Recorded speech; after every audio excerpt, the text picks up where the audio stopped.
Pernah nggak saya memojokkan satu agama tertentu? Karena saya sudah belajar, agama itu jalan. Ya silahkan lewat jalan manapun nggak masalah. Yang penting Anda tekun di jalan Anda, pasti akan bertemu di satu titik. Dan titik itu dalam bahasa matematika, pertemuan semua jalan. Coba kalau bikin garis, dari sini, dari sini, dari sini, dari sini. Kalau bertemu itu garis, pasti akan membuat titik. Setuju? Kita akan bertemu di situ. Sehingga kita menjadi sangat toleran, moderat. Tidak perlu lagi, seperti Dalai Lama bilang, kalau agama Anda yang terbaik, tunjukkan perilaku Anda lebih baik. Gitu aja. Kenapa? Yang harus kita munculkan ke permukaan di masyarakat bukan keyakinannya, tetapi dampak dari keyakinan. Itu namanya akhlak yang mulia. Itulah nilai-nilai universal. Jadi harusnya ketika kita sudah beragama dan akrab dengan Tuhan kita, sifat-sifat Tuhan melekat dalam diri kita, memunculkan sifat-sifat universal sehingga kita bisa hidup berdampingan bersama siapapun walaupun berbeda.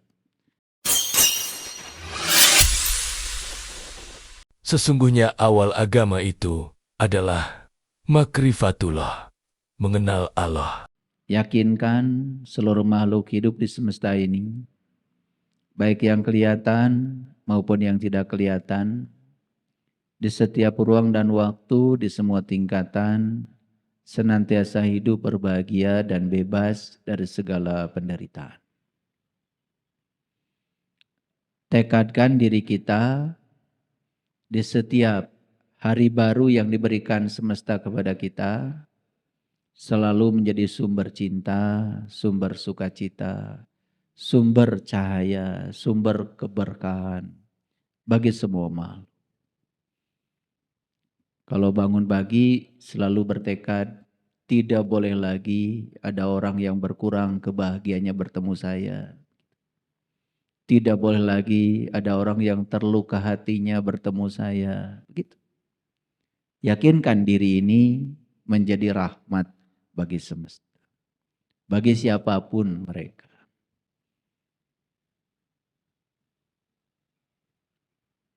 Selalu begitu. Jadikan diri kita sebagai magnet yang bisa menarik semua keberlimpahan.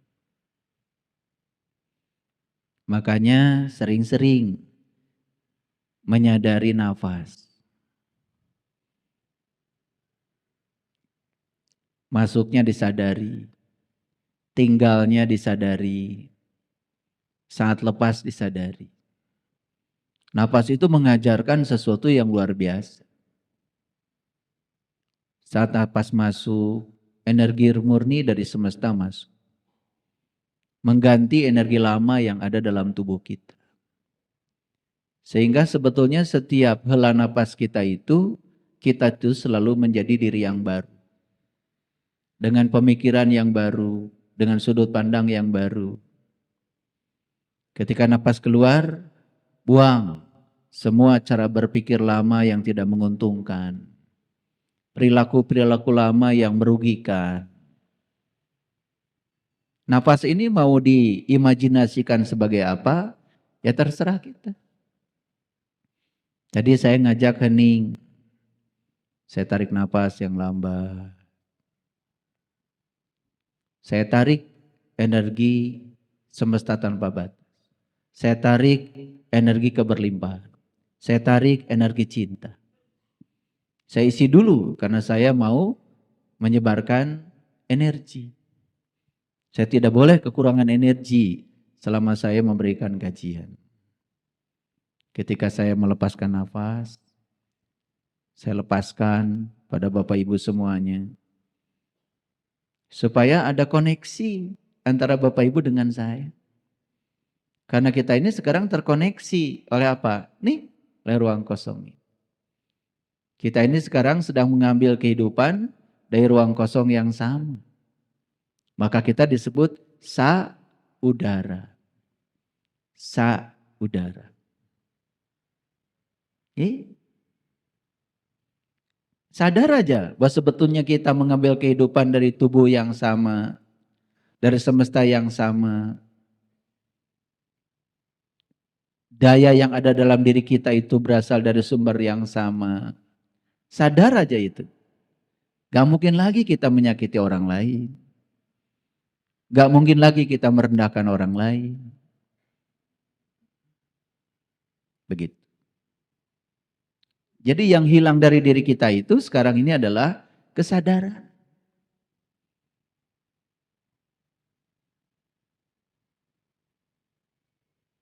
Itu yang hilang dari kita. Kita bersyukur hari ini kita dipertemukan kembali, baik yang offline di sini maupun yang online di rumah masing-masing. Saya harus menyapa dulu karena ada puluhan ribu sahabat-sahabat yang sudah menunggu dari tadi pagi untuk mengikuti live acara kita ini. Segala puji hanya milik Allah, sang kehadiran, sang keberadaan, energi universal tanpa batas, yang meliputi seluruh makhluk ciptanya, yang selalu lebih dekat bersama yang dikuasainya. Beliau tidak pernah meninggalkan kita sedetik pun. Perasaan ditinggalkan oleh Allah semata-mata karena kita sering mengabaikan kebenaran yang ada dalam diri kita sendiri. Orang yang sering mengabaikan intuisi dari dalam dirinya, semakin sering dia mengabaikan intuisi itu, maka dia semakin ada hijab antara dirinya dengan Allah. Itulah yang sering merasa seolah-olah Allah jauh dari diri kita sendiri.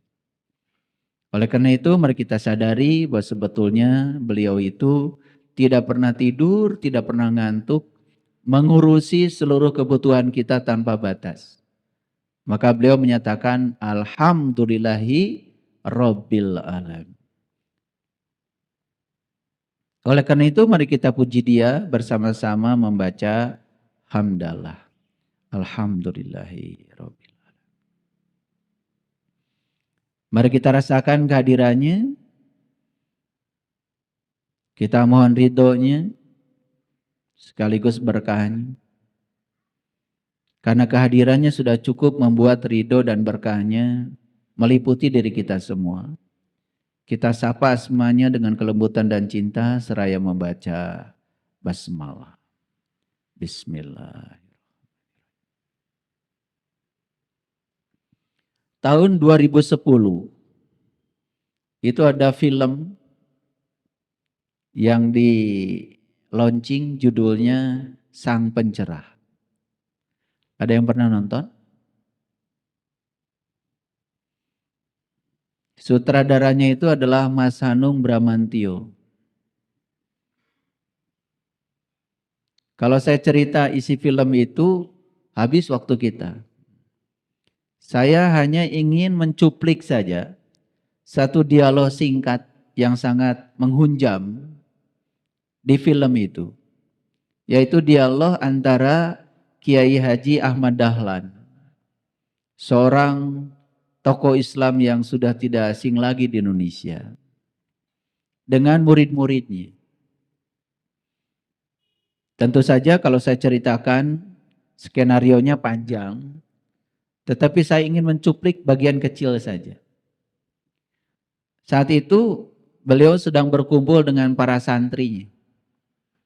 Ada salah seorang santri dari Kiai Haji Ahmad Dahlan bertanya kepada beliau tentang apa sesungguhnya agama itu. Kita juga ya udah beragama lama ya. Kalau ditanya, Bapak Ibu agamanya apa?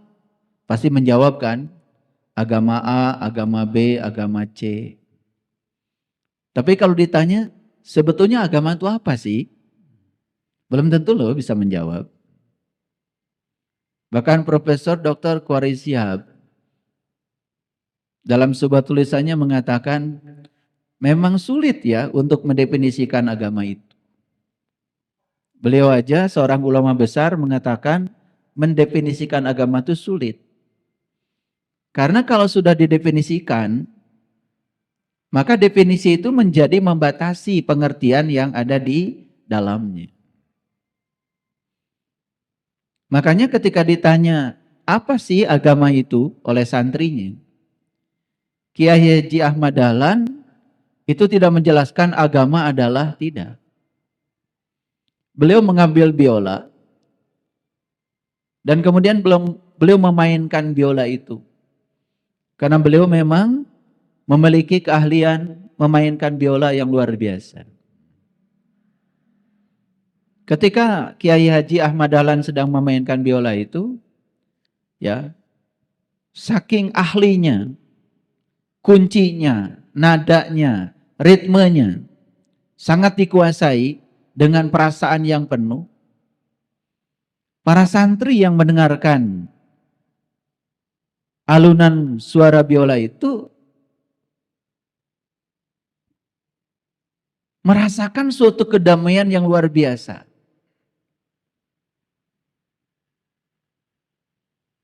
Setelah selesai beliau memainkan biola itu, kemudian beliau bertanya, apa yang kalian rasakan? Pertanyaannya, apa yang kalian rasakan ketika saya sedang memainkan biola itu?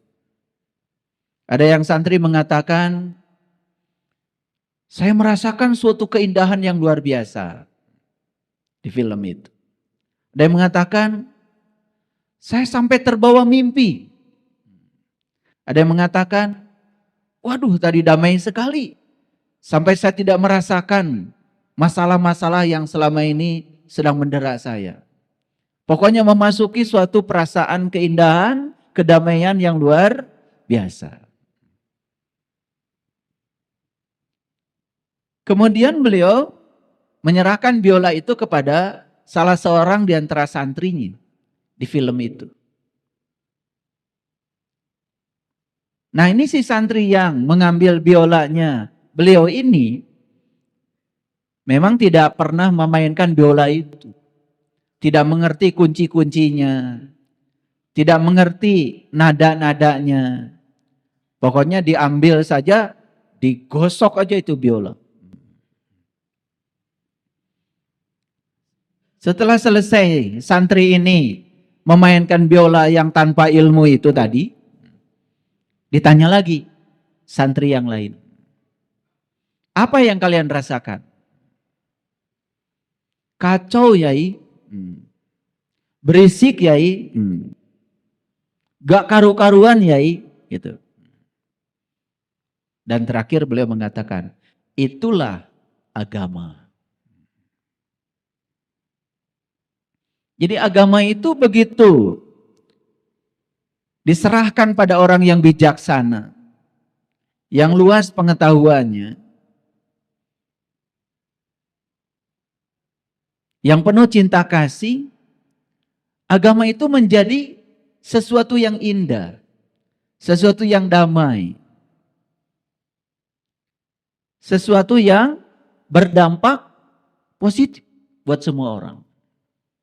Tapi ketika agama itu ya jatuh pada orang yang sempit sudut pandangnya, keras hatinya, sombong, merasa paling benar, intoleransi, tidak moderasi, agama itu menjadi sesuatu yang sangat berbahaya. Bisa menjadi sumber konflik, bisa menjadi sumber kekacauan. Kira-kira itu esensi dari cuplikan film Sang Pencerah yang disutradari oleh Mas Hanung Bramantyo. Bisa mengerti? Ya. Kenapa Kiai Haji Ahmad Dahlan, seorang ulama besar di Indonesia yang sudah tidak asing lagi, beliau tidak mendefinisikan agama. Karena beliau sudah mencapai kearifan. Definisi itu malah justru akan membatasi. Nah sekarang pertanyaannya bagi kita semua. Apakah agama yang kita agem ini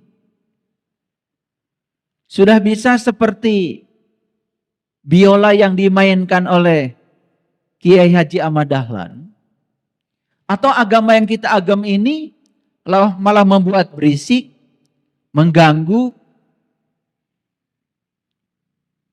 memecah belah, seperti biola yang dimainkan oleh santrinya beliau yang tidak ahli main biola itu.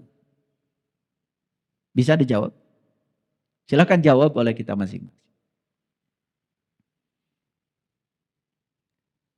Seorang pemenang hadiah Nobel, namanya Dalai Lama, pemenang hadiah Nobel tentang perdamaian. Saat beliau diwawancarai dalam acara resmi, beliau ditanya, agama apa yang paling baik? Kalau orang yang tidak bijaksana, pasti akan mengatakan agama yang dianutnya. Dan kita juga sudah tidak asing lagi. Kalau beliau itu adalah penganut agama Buddha. Ketika ditanya agama apa yang paling baik menurut Anda? Ini jawaban orang bijak. Apa yang beliau katakan? Agama yang paling baik adalah agama yang membawa penganutnya menjadi jauh lebih baik. Jadi agama yang paling baik adalah agama yang membawa penganutnya menjadi lebih baik.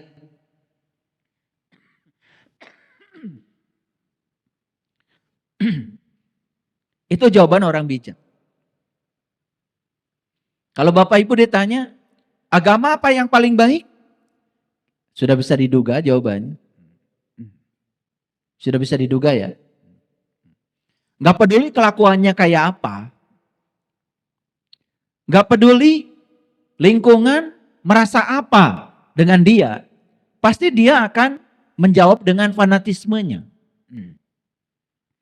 Tapi orang yang sudah mencapai kebijaksanaan, jawabannya itu universal.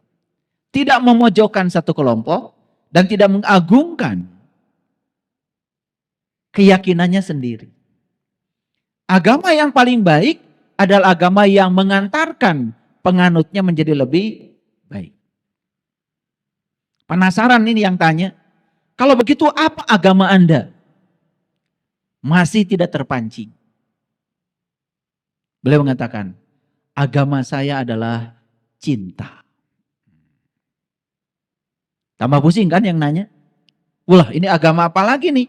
Jangan-jangan agama baru lagi. Itulah kenapa hari ini saya ingin mengusung satu topik besar yang sangat penting buat bangsa ini. Dan saya berharap kajian ini didengar oleh seluruh tokoh-tokoh agama, apapun agamanya, baik yang ada di Indonesia maupun di seluruh dunia. Topik besar kita hari ini adalah kurikulum cinta. Nah, kurikulum cinta ini adalah sebuah gagasan yang dimunculkan oleh Profesor Dr. Nazaruddin Umar, Menteri Agama yang sekarang, Menteri Agama RI. Dan kenapa beliau mengusung kurikulum cinta ini? Saya coba pelajari latar belakangnya. Karena saya 34 tahun mengajar di universitas. Dan terkadang saya ditugasi untuk menyusun kurikulum. Jadi saya sangat terbiasa kalau bicara kurikulum. Kenapa kurikulum cinta ini diusung? Dan apa esensi dari kurikulum cinta ini? Esensinya sederhana. Tidak boleh lagi di negara yang kita cintai ini, Indonesia yang beragam budayanya, beragam keyakinannya, beragam sukunya, beragam tradisinya. Ada pelajaran agama, baik itu di sekolah secara formal maupun di masyarakat yang menanamkan kebencian kepada orang lain yang berbeda agama. Kira-kira keren gak esensi dari kurikulum cinta ini? Makanya ini yang akan saya bahas hari ini. Untuk apa?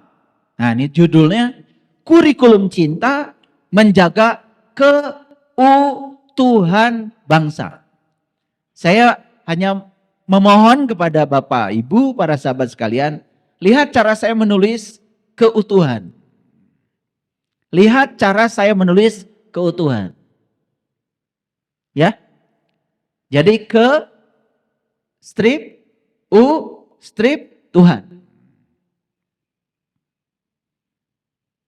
Bisa dibaca keutuhan. Keutuhan itu satu kesatuan. Tapi bisa juga dibaca keutuhan. Jadi ada tekanan di situ. Apa pesan yang ingin saya sampaikan di judul ini? Pesannya adalah, kalau orang sudah benar-benar bertuhan pada Tuhan yang hak, pada Tuhan yang sebenarnya, dan dia mengalami Tuhan dalam dirinya, maka dia akan penuh dengan cinta.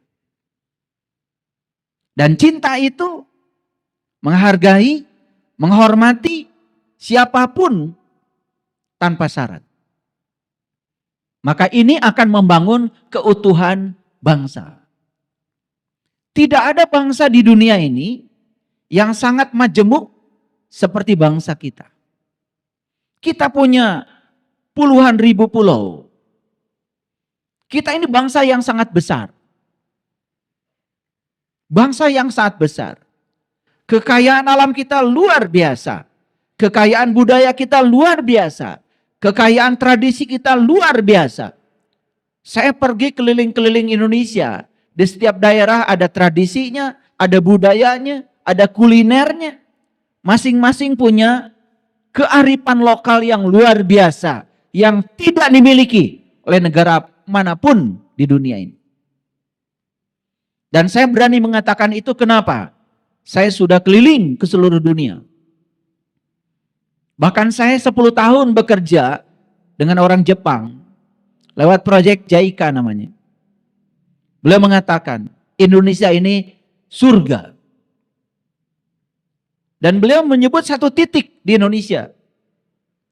Beliau mengatakan Bandung ini adalah tempat yang sangat comfortable. Tempat yang sangat nyaman. Kenapa? Tidak ada musim panas di Bandung. Tidak ada musim dingin di Bandung.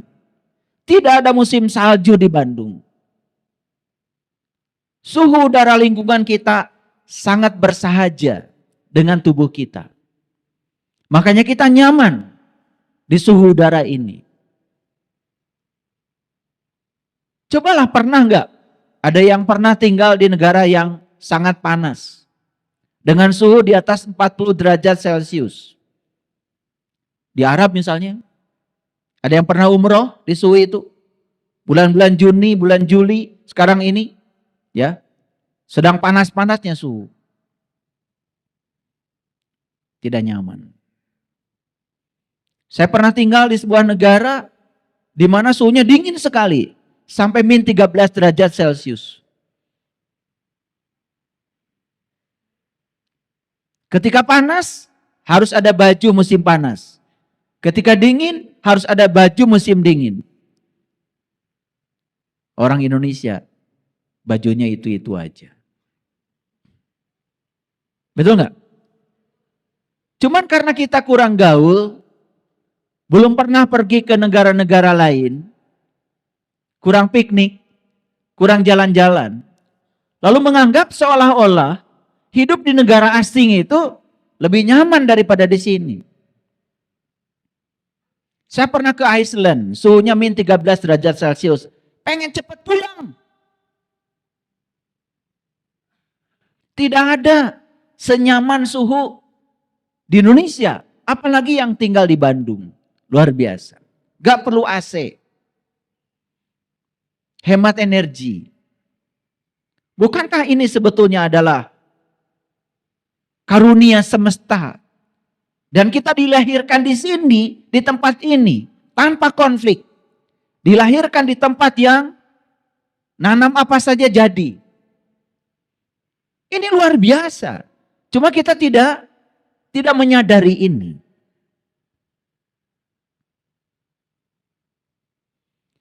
tanah air, ku tidak kulupakan, kan terkenang selama hidupku. Biarpun saya pergi jauh,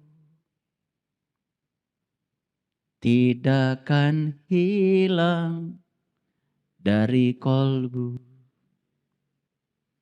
Tanahku yang ku cintai,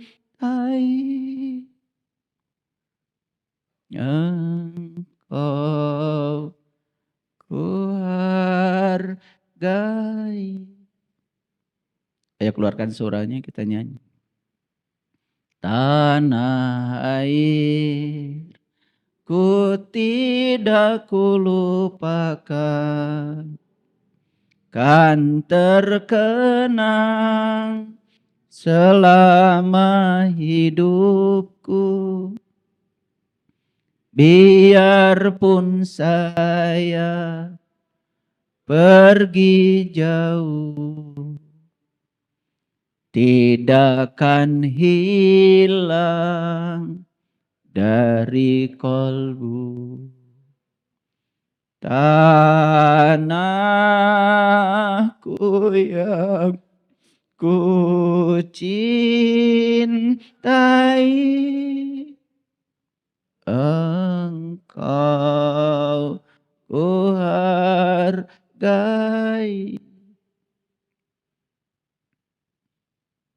Maka kita menyebut tanah air ini adalah Ibu Pertiwi. Kita dilahirkan di sini. Tubuh kita berasal dari air yang di sini.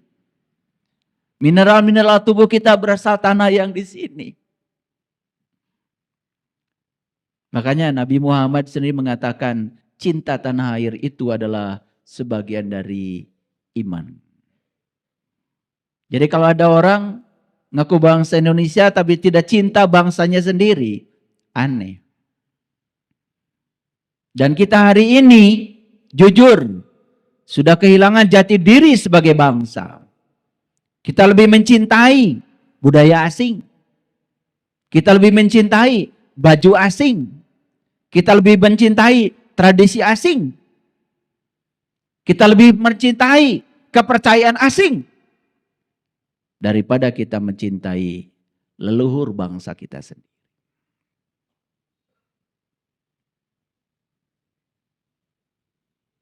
Dan syarat bangsa kita untuk bangkit cuma satu. Syarat bangsa kita akan maju menjadi bangsa yang besar di dunia. Cuma satu syaratnya. Hargai warisan leluhur bangsa kita. Silahkan renungkan kata-kata saya. Karena hari ini kita sudah menjadi bangsa lain. Kita terasing di rumah kita sendiri. Karena kita sudah melupakan tradisi, budaya, ajaran yang diwariskan para leluhur kita. Ajaran Sili Asa, Sili Asi, Sili Wawangi, asli ajaran Nusantara. Saya coba membaca banyak referensi tentang definisi agama. Hanya ada satu bangsa di dunia yang punya definisi agama yang jelas. Itu bangsa Nusantara. Agama adalah latihan dasar menempa diri untuk membentuk tata krama dan kehalusan hati nurani agar kita memiliki akhlak yang terpuji dan budi pekerti yang luhur. Tidak ada bangsa manapun yang punya definisi agama kecuali bangsa Nusantara. Membentuk tata krama dan kehalusan hati nurani agar terbentuk manusia-manusia yang berbudi pekerti luhur dan berakhlak mulia. Cocok dengan kata-kata Nabi Muhammad. Innama bu'istu liutammima makarimal akhlak. Aku diutus ke semesta ini hanya satu, menyempurnakan akhlak. Salat, umroh, haji, saum, zakat, semua instrumen dalam mereka membentuk akhlak. Tetapi kalau semua ritual-ritual itu tidak memperbaiki akhlak, ada pertanyaan bagi kita. Apa yang salah dengan ritual kita? Apakah ritual kita sama seperti yang diajarkan oleh para nabi, para rasul? Itulah pentingnya kita mempertanyakan. Keyakinan yang tidak pernah diragukan, keyakinan yang tidak pernah dipertanyakan, itu adalah fanatisme yang dibungkus dengan kepastian palsu. Sehingga kita tidak memiliki kepastian yang asli. Kita hanya beragama dengan fanatisme. Tidak mengerti, tidak boleh mempertanyakan. Semua dibungkam. Tidak boleh mempertanyakan tentang agama. Mempertanyakan Tuhan, tidak boleh. Tabu seolah-olah. Padahal kitab suci Al-Quran justru mengajarkan itu. Umatnya Nabi Musa ketika disuruh mengimani Tuhannya Musa, Allahnya Musa, beliau tidak mengatakan, aku beriman pada Allahmu Musa. Tidak. Aku tak akan mengimani Allahmu Musa sebelum aku bisa menyaksikan Allahmu dengan terang benderang. Itu diabadikan dalam Quran surat Al-Baqarah ayat 55. Dan itu sering saya ungkap di kajian-kajian saya.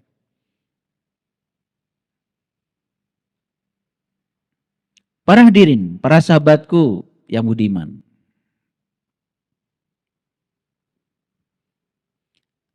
Ada nilai-nilai universal. Ada nilai-nilai individual. Apa nilai universal itu? Salah satu dari nilai universal itu adalah cinta kasih. Kasih sayang. Apapun agama orang, pasti setuju kalau kasih sayang itu adalah nilai universal yang dibutuhkan banyak orang. Setuju kan? Ketika kita mampu mengekspresikan nilai-nilai universal, ini bahasa lainnya nilai universal. Tapi bahasa yang lebih spesifiknya, nilai-nilai universal itu sebetulnya adalah sifat-sifat Tuhan.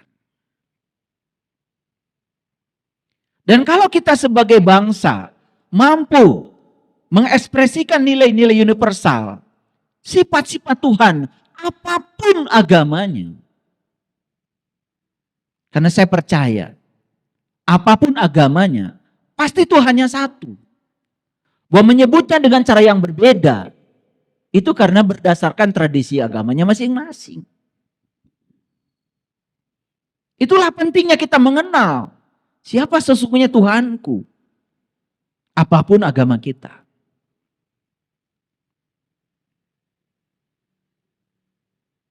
Itulah sesungguhnya yang akan mengikat kita dalam satu kesatuan. Dalam Pancasila ada sila persatuan Indonesia. Kenapa ada sila persatuan? Itu kesadaran dari Bung Karno. Karena kita berbangsa dibangun oleh keberagaman. Karena ada keberagaman harus ada persatuan Indonesia. Tapi ingat, persatuan Indonesia itu sila ketiga. Dan sila yang paling utamanya adalah sila pertama. Kenapa sila pertama tidak berbicara Tuhan yang Maha Esa? Tapi berbicara ketuhanan. Tuhan itu sudah selesai. Tapi ketuhanan itu berbeda dengan Tuhan. Pernah dengar ada orang kesetanan? Kesetanan itu berarti dia sedang kesipati sifat-sifat setan. Kalau ketuhanan berarti orang ini sedang kesipati sifat-sifat Tuhan. Bagaimana tidak kesipati sifat-sifat Tuhan? Oh, Tuhan mengatakan, aku bersamamu lebih dekat daripada urat nadi leher. Harusnya seluruh manusia itu kesipati sifat-sifat Tuhan. Kok ada manusia yang Tuhan bersama dirinya, tetapi dia tidak kesipati sifat-sifat Tuhan? Ini kan problemnya di mana? Ini yang harusnya dipikirkan oleh banyak tokoh agama. Bukan saling menyalahkan, bukan merasa kelompoknya paling benar. Tetapi ini perlu direnungkan. Saya percaya, Kalau semua orang sudah berketuhanan, berarti sudah kesurupan oleh sifat-sifat Tuhan. Maka dia akan memiliki sila kedua, kemanusiaan.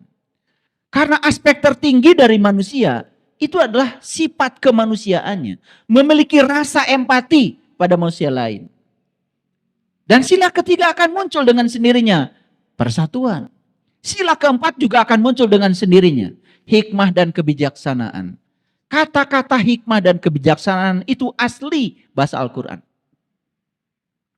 Maka di Quran ada kata-kata yu'til hikmata mayyasha wa mayyutil hikmata faqad utiya khairan katsir wa mayyazakaru illa ulil albab.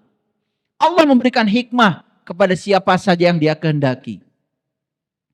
Dan tidak ada yang dapat hikmah kecuali ulul albab. Siapa ulul albab? Orang yang sudah sampai kepada Allah. Orang yang sudah bisa mengingat Allah. Berdiri, duduk, berbaring. Orang yang sudah tahu dan kenal kepada Allah. Itulah ulul albab. Bahasa Rasulnya dulu disebut ahlul bait. Makanya keadilan itu menjadi nilai universal yang tertinggi. Yang harus kita capai. Dan keadilan tidak mungkin bisa dicapai kalau manusia tidak berketuhanan. Pertanyaan sederhana. Kita sholat, kita melakukan ritual, ibadah-ibadah yang kita lakukan banyak sekali setiap hari. Pertanyaan, sudahkah kita kesifati sifat-sifat Tuhan? Itu yang disebut dengan sifat-sifat universal. Dan ini pengikatnya. Ini pengikatnya. Apa yang terjadi dalam beragama selama ini? Yang muncul bukan sifat-sifat universal. Yang muncul adalah sifat-sifat individual. Yang muncul adalah ambisi. Yang muncul adalah ego. Yang muncul merasa dirinya paling benar. Yang muncul merasa kelompoknya lebih eksklusif daripada kelompok yang lain. Dan mulai merendahkan kelompok yang lain yang berbeda dengan diri. Bahaya nggak Bapak Ibu kalau ini dibiarkan? Sangat berbahaya. Jadi hari ini kuliah saya, ini adalah kuliah kebangsaan. Kuliah yang sangat penting buat semua. Buat seluruh bangsa Indonesia. Karena saya mencintai tanah air ini. Karena Indonesia bukan warisan bagi kita. Indonesia adalah titipan buat anak cucu kita.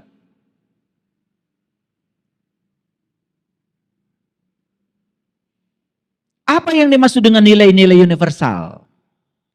Nilai-nilai universal itu adalah prinsip-prinsip dasar yang dianggap berlaku dan diterima secara luas oleh semua orang. Apapun orang agamanya, pasti tidak akan menyangkal kalau kita perlu kasih sayang. Setuju? Diterima oleh semua orang? Diterima apapun agamanya. Makanya, agama Islam itu keren sekali. Judul kitab sucinya aja, Bismillahirrahmanirrahim. Judul kitab sucinya aja adalah Ar-Rahman Ar-Rahim. Dibuka dengan huruf ba, sin, mim, Allah Ar-Rahman Ar-Rahim. Itu jalan. Jalan yang tidak dipahami oleh kita selama ini. Temukan ba. Ba itu adalah Baitullah. Langit dan bumi tidak akan cukup menampung zatku. Tapi kalbunya orang yang beriman. Itulah rumah, kata Allah. Temukan rumahnya. Masuk ke dalamnya. Temui dia di rumahnya yang sejati. Falyabudu rabb hadzal bait. Jangan sembah rumahnya. Sembah yang punya rumah. Ba. Tapi kalian tidak akan bisa menemukan rahasia ba kalau belum bertemu dengan sin. Salatullah, salamullah, ala yasin habibillah. Siapa sin itu? Habibillah. Orang yang sudah mencintai Allah. Orang yang sudah tahu dan kenal kepada Allah. Sin. Kalau ingin tahu rahasia ba, carilah sin. Di zaman Rasulullah, sin. Ya Nabi Muhammad. Maka Nabi Muhammad kita sebut Toha, kita sebut sin. Salatullah salamullah ala Toha Rasulillah. Salatullah salamullah ala Yasin Habibillah. Tapi beliau sudah tidak bersama kita lagi. Tapi ilmunya sudah diwariskan kepada para pewarisnya. Memang mencari sin dalam kehidupan yang sekarang ini tidak semudah membalikkan telapak tangan. Yang menceritakan Tuhan banyak orangnya. Tapi yang tahu dan kenal kepada Tuhan tidak banyak. Maka kita akan sampai pada huruf yang ketiga. Mim. Ma'rifat. Mengenal. Siapa harus kita kenali? Allah. Allah yang mana? Ar-Rahman, Ar-Rahim. Makanya kenapa saya menulis judul ini? Ya, kurikulum cinta. Menjaga keutuhan. Karena saya percaya. Kalau bangsa yang sudah bertuhan, berketuhanan yang Maha Esa, sudah merasakan kehadiran Tuhan dalam dirinya, tidak mungkin membenci orang lain. Tidak mungkin merendahkan orang lain. Yang ada di dalam dirinya adalah cinta kasih yang tanpa batas. Kenapa? Karena dia sudah sampai pada sumber cinta itu sendiri.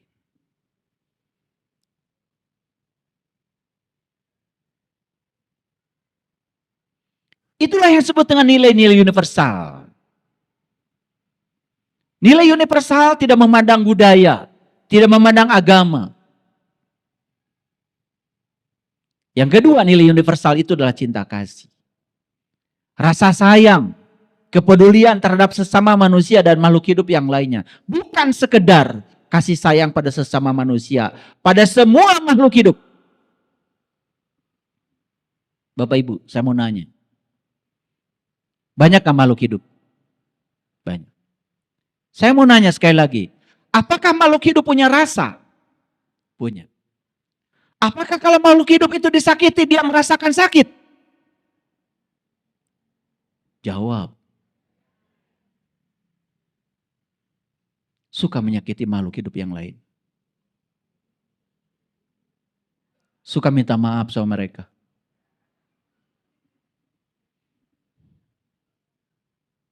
Kita memotong binatang.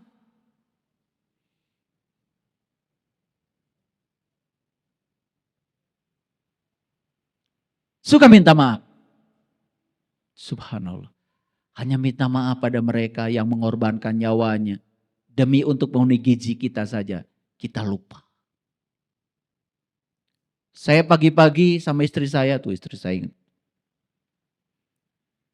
Di Jepang. Di Tsukiji namanya itu. Tsukiji itu fish market. Jadi tempat penjualan segala jenis ikan itu. Yang menarik bagi saya apa? Begitu saya masuk ke salah satu kios penjual ikan. Di situ sedang ada upacara. Mau memotong ikan tuna. Ikan tunanya besar sekali itu. Mau dipotong untuk sashimi. Itu semua ya yang mau motong itu sedang upacara. Berkali-kali melakukan, orang Jepang kan suka begini, berkali-kali. Saya jadi penasaran. Selesai upacara itu saya masuk ke situ sebelum saya beli ikan tuna itu. Kenapa? Sebelum Anda memotong-motong ikan itu, Anda melakukan upacara sebegitu panjangnya. Jawaban mereka, kami bukan menyembah ikan tuna. Kami berterima kasih pada semesta yang telah mengaruniakan ikan yang sangat luar biasa ini. Mau memotong ikan tuna aja, upacaranya sebegitu luar biasa. Thanksgiving. Melakukan upacara berterima kasih pada semesta.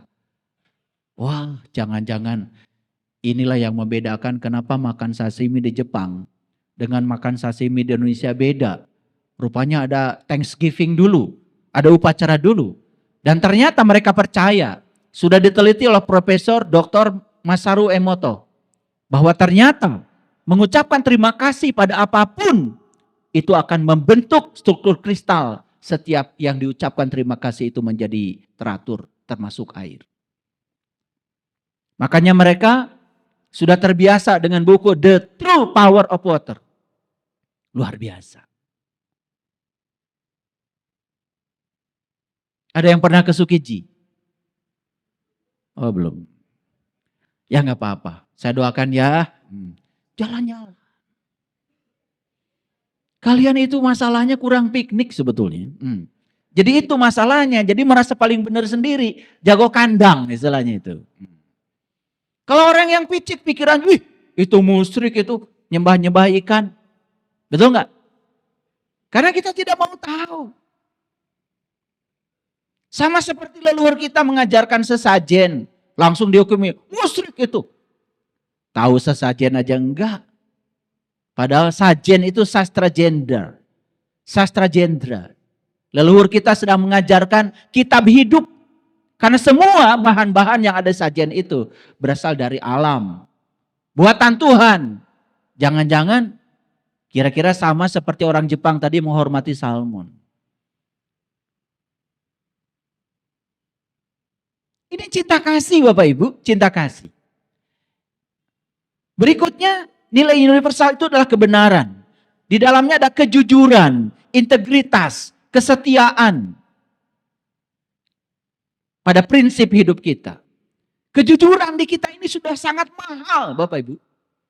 Bahkan saya membaca di universitas pun kejujuran sudah mulai diragukan. Di universitas sekarang ada yang namanya sampah ilmiah. Sampah ilmiah. Hasil-hasil penelitian yang hanya menumpuk di perpustakaan sebagai laporan untuk naik pangkat. Dan hasil-hasil penelitian itu gak ada gunanya buat masyarakat. Padahal negara sudah menggelontorkan uang triliunan untuk melakukan penelitian. Saya menyaksikan dengan mata kepala saya sendiri. Bagaimana uang penelitian itu tidak masuk kepada tempatnya untuk meneliti. Jadi mobil, jadi rumah, dan saya menyaksikan itu. Makanya saya mengambil pilihan untuk pensiun dini. Karena saya tidak bisa memperbaiki itu.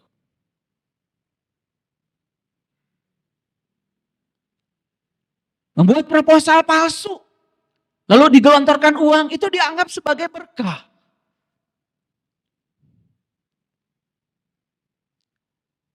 Dan yang luar biasa, tidak merasa risih menggunakan uang itu.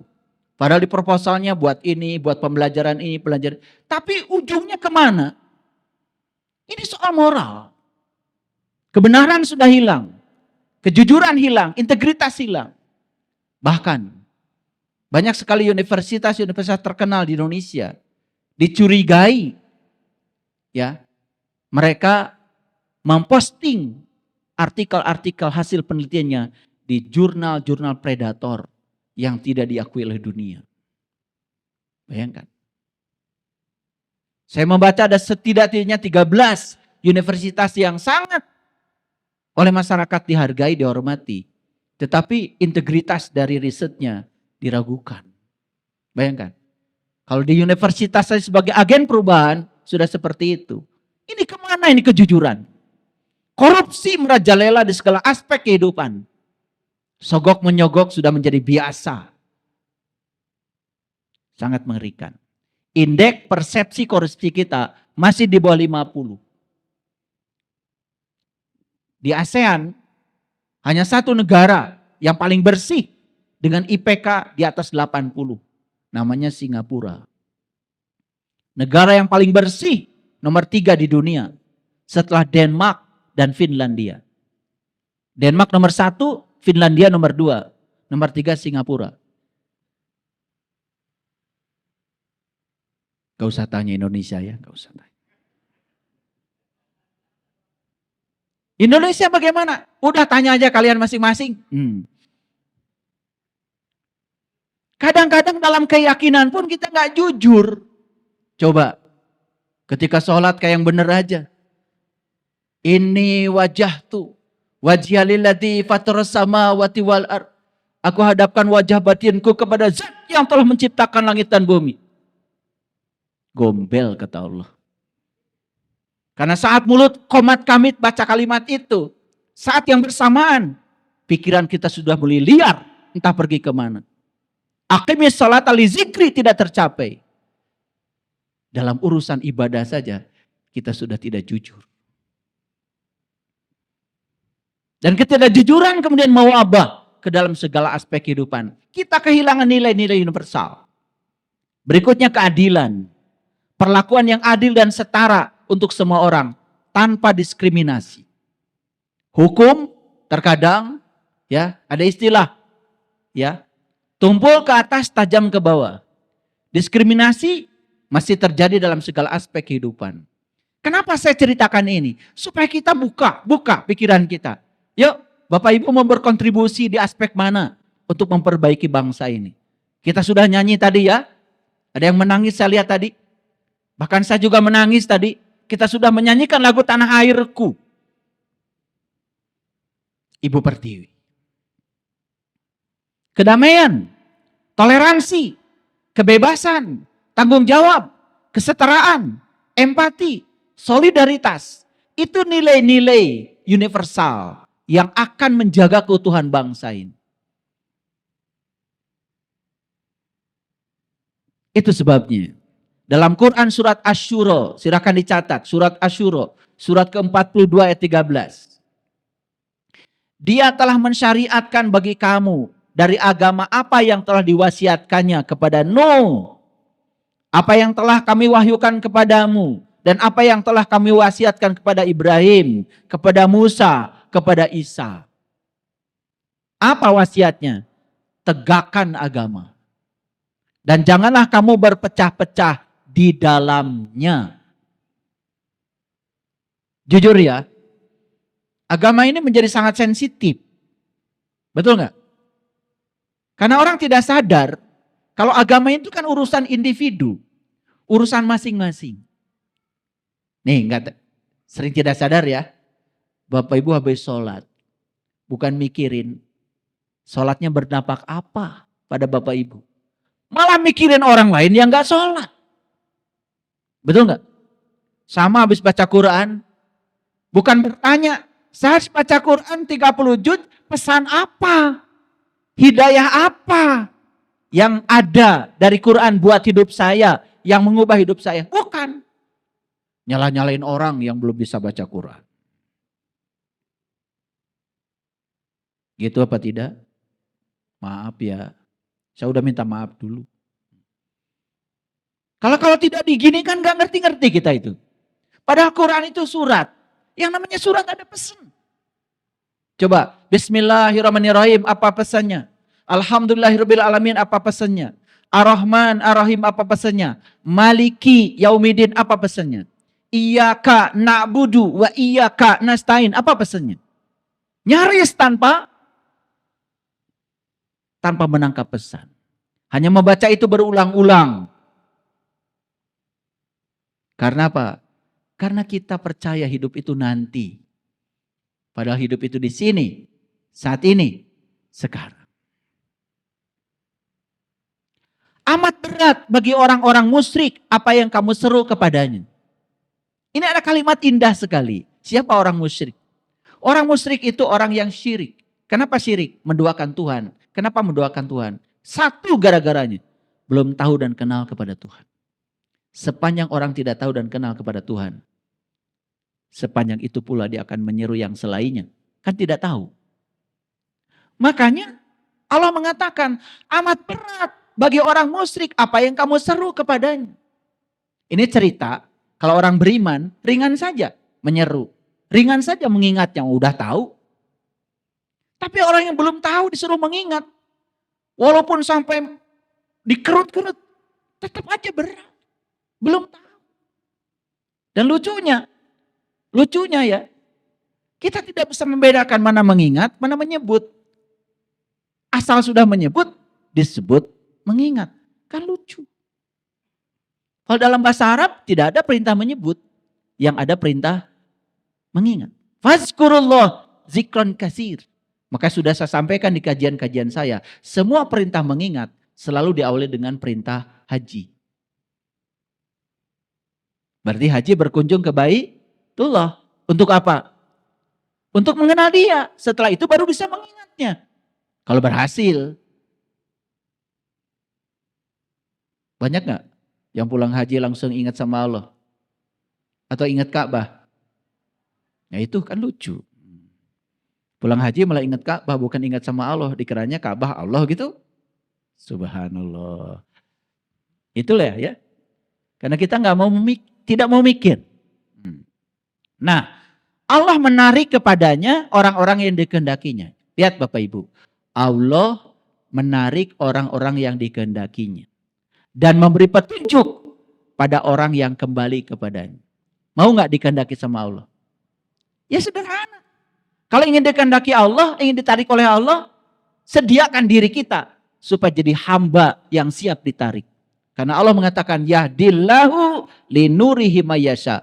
Allah hanya akan menunjukkan kepada cahayanya siapa yang dia kehendaki. Tahu nggak siapa yang dikehendaki oleh Allah? Yang punya kehendak. Bukankah ruhku itu adalah bagian dari dirinya? Kalau Allah itu punya sifat kudrat dan iradat, ruhku yang Allah tiupkan pun punya sifat kudrat dan iradat. Pakai atuh sifat itu. Kan ada pada diri kita. Kita punya kuasa, kita juga punya kehendak. Ketika kehendak kita dimunculkan, kita akan dikehendaki oleh Allah. Man kana yarjuliku Allah, fa inna ajalallahu la'aj. Barang siapa yang berharap jumpa dengan Allah, waktu yang dijanjikan pasti datang. Quran surat Al-Ankabut ayat 5. Sampai sini ngerti Bapak Ibu? Jujur ya, sering gak ada orang cekcok soal urusan agama? Sudah tahu jawabannya? Itu seperti santri yang main biola. Berisik. Gak tahu kuncinya, gak tahu nadanya. Ngerti sekarang? Nih yang suka cekcok di rumah karena urusan agama, santri yang gak main biola. Gitu aja sederhana. Ya? Karena kita gak mau belajar. Kita percaya pada fanatisme buta, lalu kita menganggap seolah-olah diri kita lah yang paling benar, semua di luar kita salah. Itu yang harus dicabut. Itulah pesan kurikulum cinta. Kurikulum cinta itu mulai sekarang, siapapun yang mengajar agama dan keagamaan tidak boleh menanamkan kebencian kepada orang lain yang berbeda. Bapak Ibu mohon maaf, mungkin ada yang sering dengar kajian di YouTube saya. Ya. Pernah nggak saya memojokkan satu agama tertentu? Karena saya sudah belajar. Agama itu jalan. Ya silahkan lewat jalan manapun nggak masalah. Yang penting Anda tekun di jalan Anda. Pasti akan bertemu di satu titik. Dan titik itu dalam bahasa matematika, pertemuan semua jalan. Coba kalau bikin garis. Dari sini, dari sini, dari sini, dari sini. Kalau bertemu itu garis, pasti akan membuat titik. Setuju? Kita akan bertemu di situ. Sehingga kita menjadi sangat toleran, moderat. Tidak perlu lagi, seperti Dalai Lama bilang, kalau agama Anda yang terbaik, tunjukkan perilaku Anda lebih baik. Gitu aja. Kenapa? Yang harus kita munculkan ke permukaan di masyarakat bukan keyakinannya, tetapi dampak dari keyakinan. Itu namanya akhlak yang mulia. Itulah nilai-nilai universal. Jadi harusnya ketika kita sudah beragama dan akrab dengan Tuhan kita, sifat-sifat Tuhan melekat dalam diri kita, memunculkan sifat-sifat universal sehingga kita bisa hidup berdampingan bersama siapapun walaupun berbeda. Setuju nggak dengan saya? Setuju apa tidak? Oke.